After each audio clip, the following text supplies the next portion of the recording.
c'est le trait qui m'intéresse. La couleur, c'est plutôt souvent une demande. Pourquoi tu mets pas de couleur? J'aimerais bien un dessin en couleur. J'aime bien faire ce que j'appelle des vagabondages, c'est-à-dire que, sauf cas particulier, j'aime bien partir comme ça avec mon appareil photo, mon canoë, et puis finalement pas forcément savoir ce que je vais photographier. Un dessinateur et un photographe, unis par une même passion, la Loire et son environnement. Les mariniers, l'ambiance des mariniers qui arrivent, qui repartent, qui chantent. Je préfère les gens qui travaillent au port de la Loire. Parce que peindre la Loire, c'est difficile. Il y a des grands peintres qui l'ont fait avant moi. Ça bloque un peu.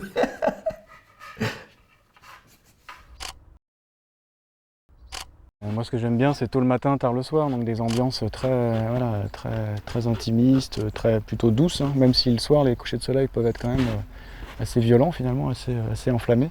C'est un fleuve qui me rend heureux, qui me fait travailler, donc au final, c'est quand même beaucoup de choses, quoi. Deux points de vue, deux regards qui se rejoignent finalement dans un livre, Passeur d'images.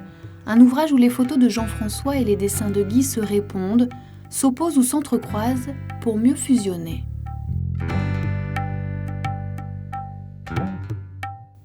Fil conducteur de l'ouvrage, des citations de Maurice Genevoix, choisies d'un commun accord.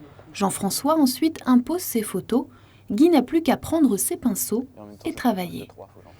Il me disait des fois, voilà, cette photo-là, qu'est-ce que tu en penses? Alors moi, je fronçais les sourcils et il me disait, bah, t'as qu'à continuer comme ça, voilà, tu fais, mais voilà. La semaine suivante, je rendais ma copie et Jean-François me disait, voilà, c'est ça. Bon, j'étais bien content. J'étais aussi dit, recommence, tu reviens la semaine prochaine, en deuxième... Non, c'était vraiment... passionnant de travailler. Guy finalement a poursuivi mes images avec sa vision de la Loire. Donc finalement il a dessiné des choses qui existent peut-être pas, mais voilà, ça permet de faire vivre un peu mes photographies, donc ça c'est super. La seule prétention de ce livre, c'était de retranscrire un peu nos émotions, d'être beau finalement. Être beau, pari réussi, certains décrivent ce livre comme une œuvre d'art, dont Jean-François et Guy se prennent déjà à imaginer la suite. J'ai acheté un petit carnet avec un petit pinceau quand même. Par contre, t'as pas acheté d'appareil photo, toi?